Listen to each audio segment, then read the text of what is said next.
आज का हमारा टॉपिक है linear models for multi class classification.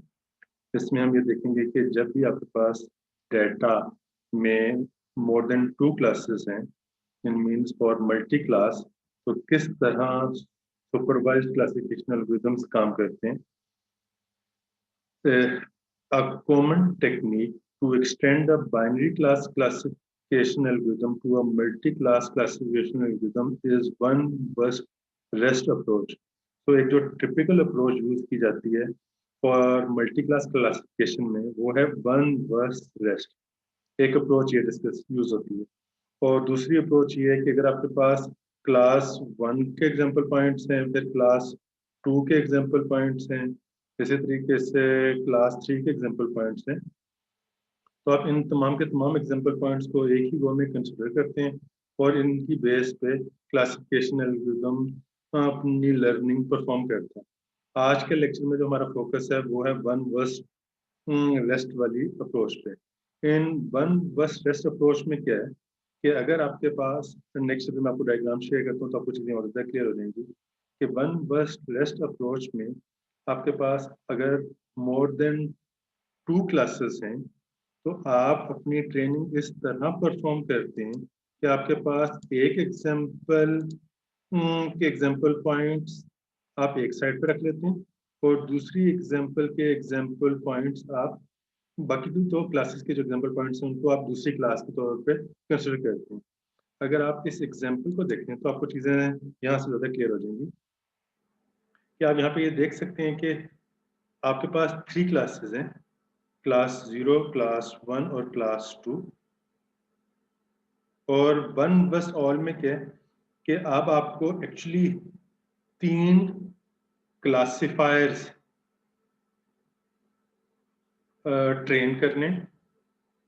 उस पहला क्लासिफायर यानी C1 क्या काम करेगा, C1 में अगर मैं इसको कह दूं कि ये ग्रीन है, ये रेड है और ये ब्लू है, तो पहला क्लासिफायर इस प्रॉब्लम को एज अ बाइनरी क्लास ही लेगा और वन बस रेस्ट में क्या है कि वो ग्रीन को एक क्लास ले लेगा और बाकी रेस्ट जो है रेस्ट में वो ब्लू और रेड को कंसिडर करेगा। फिर एक और क्लासिफायर ट्रेन किया जाएगा जिसमें वो रेड को एक क्लास लेगा और रेस्ट में वो ग्रीन और ब्लू को दूसरी क्लास कंसिडर करेगा। सिमिलरली एक और क्लासिफायर ट्रेन किया जाएगा जिसमें ग्रीन को वो एक क्लास लेगा और जो रेस्ट है उसमें रेड और सॉरी यहाँ पे हमारे पास आ जाएगा ब्लू, ब्लू को ले लेगा और रेड और ग्रीन हमारे पास एक क्लास है। तो इस तरह हमारे पास वन वर्स्ट रेस्ट के केस में मल्टीपल क्लासिफायर्स ट्रेन होंगे जिसमें वो पहले इसको एक क्लास कंसिडर करके और इन दोनों को दूसरी क्लास कंसिडर करके मॉडल ट्रेनिंग होगी। फिर एक केस में इसको एक क्लास लिया जाएगा और इसको एक क्लास लिया जाएगा और इस तरह ट्रेनिंग होगी।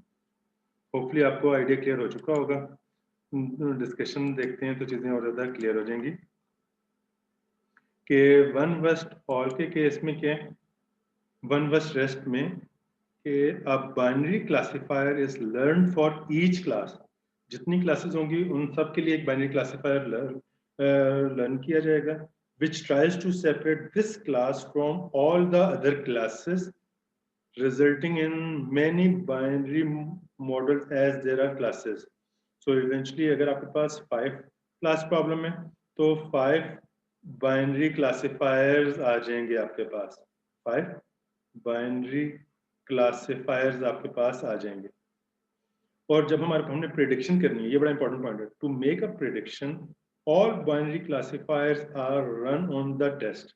तो जब भी आपने प्रिडिक्शन करनी है तो आपके पास जितने भी क्लासिफायर हैं उन सब पे उसको प्रिडिक्ट किया जाएगा और the classifier has the highest score on the single class wins and this class लेवल is returned as the prediction. और जिस भी क्लासिफायर का हाईएस्ट स्कोर होगा इवेंचुअली उस टेस्टिंग डाटा को वो पर्टिकुलर क्लास असाइन कर दी जाएगी। और वो स्कोर किस तरह कंप्यूट होगा, उसके लिए वही मॉडल जो हम पहले डिस्कस करते रहे हैं कि हमारे पास यहाँ पे कुछ पैरामीटर्स होंगे, उनको इनपुट फीचर से मल्टीप्लाई किया जाएगा, एड अप किया जाएगा और जो भी वैल्यू आएगी उसके लिहाज से हम काम कर रहे होंगे। लॉजिस्टिक रिग्रेशन में जो वन वर्स्ट रेस्ट का क्लासिक अप्रोच है वो थोड़ी सी डिफरेंट तरीके से काम करती है। वो अभी करंट लेक्चर के स्कोप में नहीं है, उसको फिर आने वाले लेक्चर्स में कभी हम डिस्कस कर लेंगे। होपफुली आपको one worst rest approach clear होगी और इसमें हमारे पास ज़्यादातर जो लीनियर मॉडल्स हैं वो वन वर्स्ट रेस्ट अप्रोच को ही फॉलो कर रहे हैं। Next piece of code run करके देख लेते हैं कि हमारे पास क्या रिजल्ट्स आते हैं। किस तरीके से कि यहाँ पे जो नेसेसरी लाइब्रेरीज हैं उनको इंपोर्ट कर लिया और अब यहाँ पे एक सिंथेटिक डाटा क्रिएट किया जा रहा है जिसमें हमारे पास कुछ एग्जांपल पॉइंट्स हैं और जहाँ पे जिनके हमारे पास सिर्फ और सिर्फ 2 फीचर्स हैं, एक फीचर 0 और एक फीचर 1 और उसके लिहाज से हमने ये 3 क्लासेस एग्जांपल पॉइंट्स को प्लॉट कर लिया। इट मींस कि अगर हम ऊपर वाले मॉडल की बात करें तो अब हमारे पास फीचर 0 का x नोट प्लस फीचर 1 और x1 प्लस बायस, इतने इंटरसेप्ट हमें लर्न करने, या फिर इसको थोड़ा सा अगर हम उसी वर्डिंग में लें तो हमारे पास हो जाएगा w note x note plus w1 x1, जहाँ पे x नोट रिप्रेजेंट कर रहा है इस फीचर को और x1 रिप्रेजेंट कर रहा है इस फीचर को और प्लस बायस, ये इंटरसेप्ट हमने कंप्यूट करने। अब जब हम मल्टी क्लास के लिए अपना linear multi class classifier learn करेंगे तो इसका मतलब ये है कि हर क्लासिफायर के पास इन इंटरसेप्ट्स की वैल्यूज होंगी। तो इस केस में कितने क्लासिफायर होंगे? 1 2 3। तो अब आपके पास इस तरह की 3 वैल्यूज आनी चाहिए जिसमें हमारे पास w नोट w1 की हर क्लासिफायर की और उसके इंटरसेप्ट की अलग अलग वैल्यूज पड़ी हों।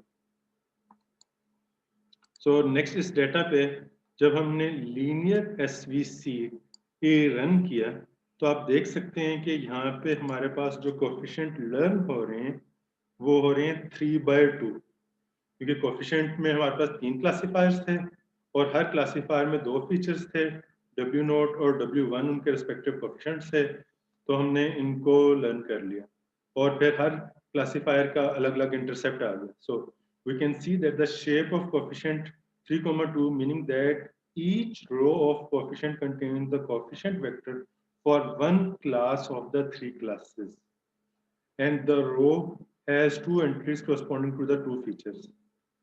So her 2 entries and corresponding और फिर जो intercept है इसमें हमारे पास अब bias पड़ा हुआ है। नेक्स्ट, अब जब क्लासिफायर इस डाटा पे अपनी लर्निंग परफॉर्म कर लेगा तो ये पीस ऑफ कोड, मैं इसकी डिटेल में जाऊंगा, ये piece of code decision boundary plot कर रहा है। अगर आप इस डिसीजन बाउंड्री को एनालाइज करें तो आपको ये क्लियर हो रहा होगा कि ये जो डिसीजन बाउंड्री है ये इंडिकेट कर रही है कि इस लाइन के इस साइड पे जितने भी पॉइंट्स आएंगे उनको रेड क्लास असाइन होगी। सिमिलरली ये जो डिसीजन बाउंड्री है ये इंडिकेट कर रही है कि इस लाइन के इस साइड पे जितने भी पॉइंट्स होंगे उनको ब्लू मार्क किया जाएगा। इसी तरीके से ये जो डिसीजन बाउंड्री है ये इंडिकेट कर रही है कि इस लाइन के इस साइड पे जितने भी पॉइंट्स होंगे वो ग्रीन होंगे। अब आपके माइंड में फिर क्वेश्चन ये आ रहा होगा कि ठीक है, ये जो एरिया वेकेंट है इस यहाँ पे क्या डिसीजन होगा? इधर जो डिसीजन होगा वो होगा, लेट्स से अगर एक पॉइंट यहाँ पे आ जाता है तो जो भी लाइन इस पॉइंट से क्लोज होगी इस पॉइंट को वो पर्टिकुलर क्लास असाइन कर दी जाएगी। नेक्स्ट डायग्राम से चीजें और ज्यादा क्लियर हो जाएंगी कि अब यहाँ पे हमने उसको शेडेड डिसीजन बाउंड्री बिल्ड कर दी है और इससे ज्यादा क्लियरिटी आ रही है कि अगर कोई एग्जांपल पॉइंट हमारे पास आ रहा है इस साइड पे तो आप ये इस क्लास से बिलोंग हो रहा है, इस साइड पे यहाँ पे आ रहा है इस क्लास पे, इस साइड पे आता है तो ये ब्लू क्लास से बिलोंग हो रहा है, इस साइड पे आता है यहाँ पे आता है तो ये ग्रीन क्लास से बिलोंग हो रहा है। और इवन के यहाँ से आपको ये वाली चीज भी क्लियर हो जाएगी। ठीक है, हमने यहाँ से ये तो कह दिया कि इससे इस साइड पे, लेकिन अगर एक पर्टिकुलर पॉइंट,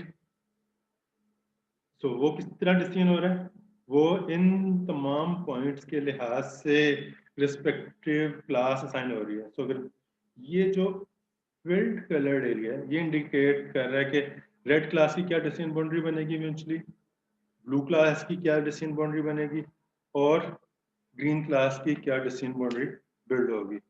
होपफुली आपको काफी हद तक चीजें क्लियर हो रही होंगी। कोई क्वेश्चन हो, कोई कंफ्यूजन हो तो आप डिस्कस कर सकते हैं। Thank you. अल्लाह।